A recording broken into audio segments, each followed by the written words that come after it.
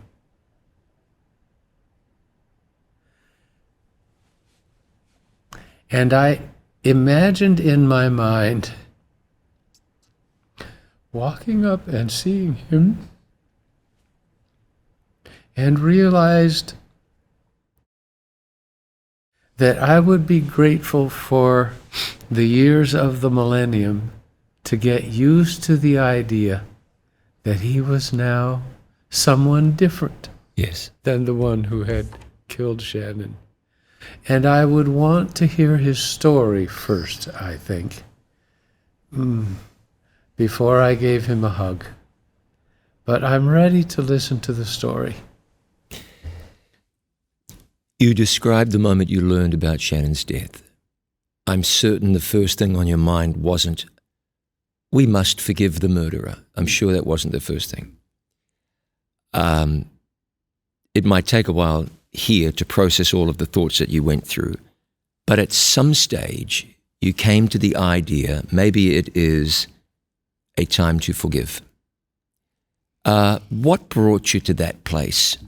What brought you to that place, and how difficult was it to get there? Why did you decide you didn't decide, okay, we're we're not going to hate him. You decided we're going to forgive him. Why? And how did you get there? Different stories for Yeah? the two of us. Okay, I want to hear them both. Oh, yeah. For me, it was actually quite easy. I don't know why. I can't explain it. It was a gift from God, I think. My main anger was not at Anthony, it was at Satan. I was furious with him. And I did not blame God. I didn't understand why he didn't intervene, but I did not blame him. And so one night I was driving home from my parents' place in a pickup. It was raining. By myself, fortunately, because the tears were just flowing as much as the rain outside. And I pounded on the steering wheel, I remember, and saying to Satan, I hate you, I hate you, I hate you, but you're not going to win.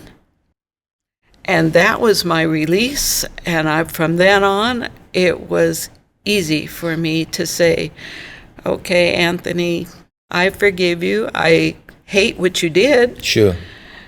But I cannot live with that unforgiveness. It would eat me up. I knew that I could not live like that from then on. So interesting. You point out here that one of the reasons you chose to forgive at least is that if you did not, it would harm you. Yes. Which is Yes. true of Yes. all unforgiveness. It Yes. harms the one who chooses not Right. to forgive. How long was that process from the day you found out until the day you said, all right, I forgive? Roughly. It was a few months. Oh, that's all. Yeah. Mercy. Darold, what about you? Why did you choose to forgive? Much more difficult for me. She is a gracious, graceful, forgiving person. Darold is much more... Darold, on the other Yeah, hand. Daryl's the tough job. The real anger did not come until after he appealed.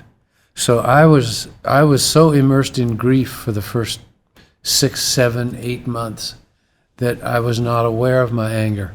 I believe there is this continuum between sadness on the one end and anger on the other, that after any kind of trauma or hurt or pain, we find ourselves somewhere on that continuum. And I was so overloaded toward the sad side, I was unaware of the anger until he appealed. And then it all came. And for several months after that, I tried to take care of that. I was teaching a stress management class that quarter. And every week we got together. This is so ironic. Every week we got together and I would lead out in an exercise for how to manage the stress levels in one's life. We did progressive relaxation, we did breathing exercises, all of that kind of stuff. But it did not take care of the knots in my stomach. The next quarter, so that was in March that he made those appeals, am I right? No, He was sentenced in March and appealed in April. Yeah, in April. Okay, so in Yeah. April. And we were into then a new quarter where I was teaching a Christian spirituality class about prayer and the ways in which we can make God a part of our everyday lives. So I was trying all of those things for myself, and that didn't work either. And at the end of the spring quarter, so first part of June, July, I was miserable because for months now, I had had these knots in my stomach, clenched fists, tight jaw, just furious at this man. We went to church one morning, and John Kress, who had notified us of Shannon's death, John was preaching, and he used as his text Jesus' statement to the disciples. Other people will know you are my followers by the way you love one another. And my mind went through a series of other things Jesus had said about loving other people. and the screen froze on Jesus saying, love your enemies. Do good to those who hate you and despitefully use you. And I had been trying to do that for weeks and weeks now, and it wasn't working. I felt like a desperate failure, incapable of doing the very thing that every Christian is admonished to do, invited to do by our Lord. So along I the way, couldn't make it happen. are you saying you were wanting to forgive? I would like to have let go of that. Yes. Yeah. Okay. So Yeah. along the way, Yeah. this was something you were actively pursuing, Sure. but unable to Sure. attain. We understand why you Yeah. might not have been able to Yeah. attain that. And we know that it was not for his sake because we couldn't have any contact with him. Right. This was for me. I was miserable. And I had never felt so spiritually bankrupt in my life. And it dawned on me that I was in as desperate a need of God at that moment sitting in church as Anthony was in his cell in prison. That's And being on any kind of par with him was humiliating to me.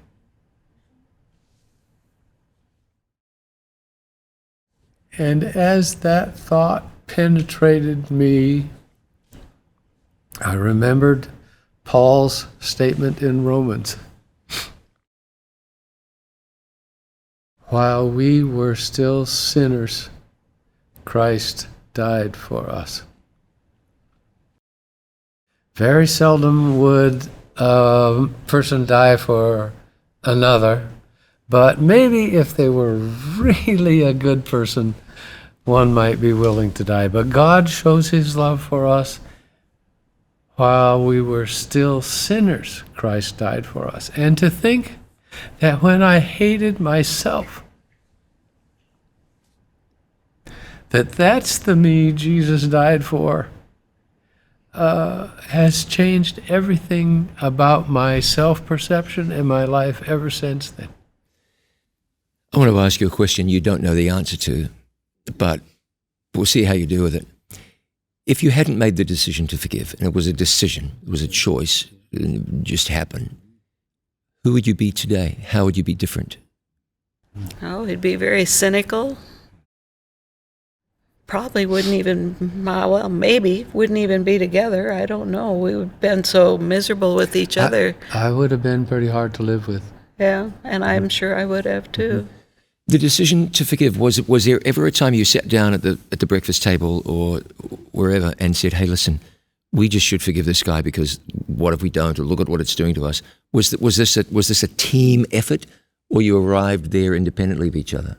I don't remember talking about it. No, it wasn't a rational thing. It was experiential for me.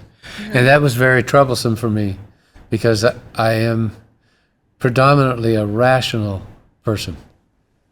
And I want to know what's going to happen and how it's going to happen and when it's going to happen so I can anticipate it and explain it. And I could not explain to myself what happened to me that Sabbath morning. And that's, for me, what launched me into this whole investigation of forgiveness. How does this function in us as human beings? People say, if this happened to me, I don't know how I would go on. And everyone can relate to that. Everyone would say, I just don't know how I could function if that would have happened. Yet, you had to go to work and smile. You're in a retail situation. You had to go to work and interact with large groups of people, classes full of students, and a congregation. How do you give when everything's been taken away? How do you give when the cupboard might be empty? How are you able to function like that? You've still got to step out the door. I'm going to assume you took some time off after this to get. I'm assuming that there had to be some time, but then you go back to work, and then you go back to work in different spheres, but still, How did you go on? Really? You had to stand up in front of a class or stand behind a pulpit or go to the counter and help some students go, oh, I need this for my biology class. And you've got to put on a face or shine or smile. How did you do it? I went to work 2 weeks later. Our store was moving from one location to another, so it was a major upheaval that summer. Yeah. I'm not sure I was of much use, but it gave me something to do, and so I didn't just sit home and cry my eyes out for hours on end. I needed something else to think about. So it was helpful. It was very helpful. And I had especially 2 ladies who had been at the store longer than I had. They could carry on marvelously without me, which they did. I was there to support them and say, I think that's a good idea. Once in a while, I might have had an idea of my own, but it was very, very helpful to be there. And people would come in and talk to me about Shannon. Was that difficult? And I liked that. That was a help. For me, I liked it. I know there are many people who don't want to mention their loved one's name or anything, but I loved hearing stories about her. I learned things I probably never would have heard otherwise about her shenanigans in the dormitory and different things. For me, it was wonderful. So I got to be with other people who were normal, and it was very helpful. Shannon was barely out of college, and yet you're working on a college campus, and there are Shannons walking in and out of the store all day, every day. How difficult was that? That was hard at times, especially when school started in the fall. She loved being in college and being in the dormitory, and she was a resident assistant. And so seeing all the kids come back to school and knowing that she never would be able to do that again, that was hard. But at the same time, it was a good thing because I remembered how much she enjoyed it and getting her room ready with her. It was good. Did this experience sort of define you in a different way? You had your life, you worked at the store, you have your military career, and thank you for your service, by the way. We're all very grateful. You were the senior pastor of a large and vibrant congregation. Now you have another identity. Is it another identity? Was it a new identity? Sort of been redefined in a way. Now you're the parents of a murder victim. I don't know. That adds to the mosaic of your life. Does it overshadow the mosaic of your life? Does it matter? I don't know that it has redefined me exactly, but I do find it difficult to answer some questions. If you meet somebody, one of the first questions is, well, tell me about your family, or how many children do you have? How do you answer that? It's been hard to know. It kind of depends on who it is, but I usually say, well, we have one surviving daughter. And of course, then that leads a question in their mind, and yet I can't ignore that I had another child. Right. So that has become a bit strange, and there's no term for a parent who's lost a child. You can lose a parent and you're then an orphan, or you lose a spouse and then you're a widow or a widower. But what are you when you lose a child? I don't know. But I think at least I feel that I'm far enough removed from it now that I don't feel real different. But maybe it's because I've lived with this for so long now that this is my new normal. Yeah. Generally, how did people treat you? And the second part of the question is, how should people treat someone in your situation? Because I can imagine seeing you. I hadn't seen you in 3 weeks, and now I've seen you, and it's been 3 weeks, and your daughter has not only lost her life, but she was murdered, and it was just awful. And I don't know how to relate to that, perhaps. I might not know what to say, depending on my relationship with you. If you were close to me, I'd run and hug you. If I saw you from time to time in the store and, oh, you're the lady who lost your door, and maybe I'll just say nothing and ignore. So how did people interact with you, and how should they? I think mostly we were treated very, very well and with compassion. Even by the media. This was a big story for 2 weeks or more in Washington, D.C. It was 6 o'clock news on the major stations. But we were warned, a reporter could easily come and say, tell me about such and such, and stick a mic in front of you, but they didn't do that. The police treated us wonderfully well, and detectives. They were kind and compassionate. Our church members just embraced us.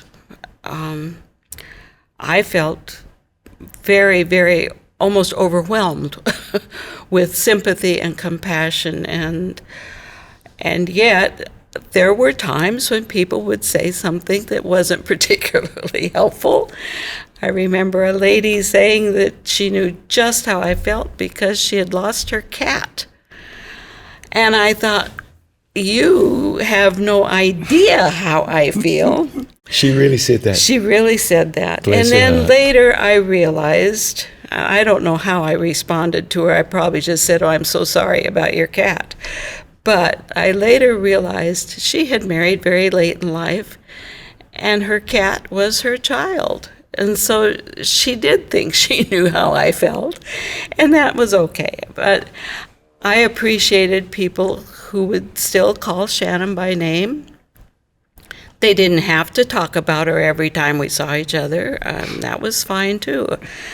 I also was never a huggy person before. I'm an only child. I didn't grow up around a bunch of family that hugged each other.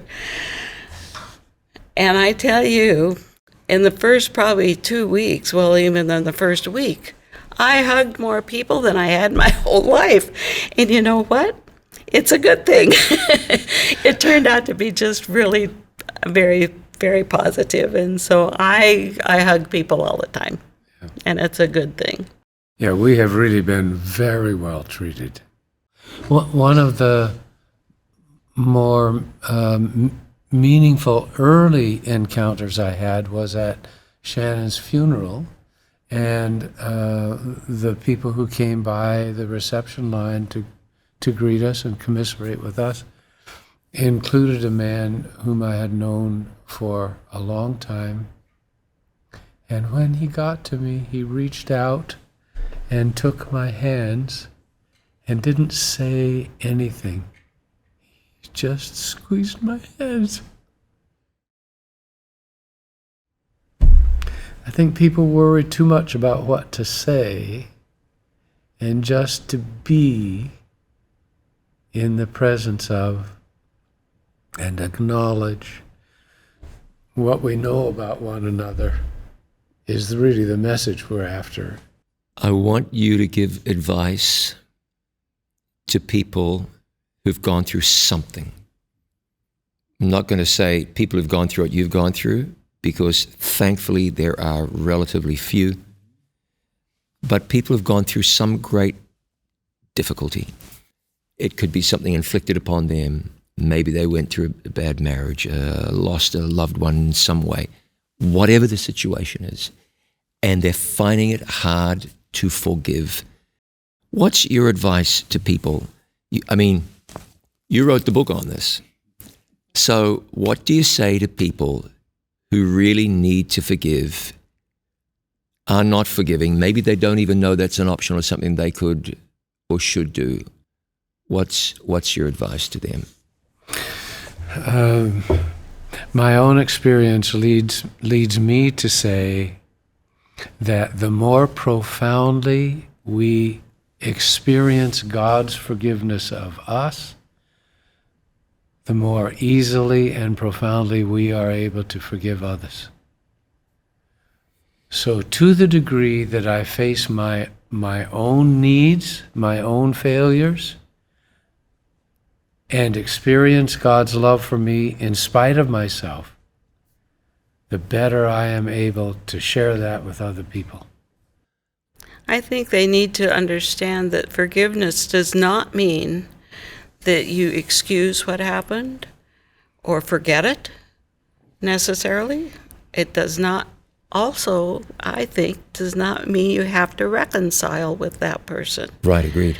There are times when that is just not possible. And for us, it's not possible because we can't even contact Anthony. But, like an abuse victim, they don't need to attend the family reunion where the perpetrator is showing up. That's not healthy, and there are boundaries that need to be set. So to realize that forgiving isn't excusing or saying, oh, that's okay, never mind, it's all right. No.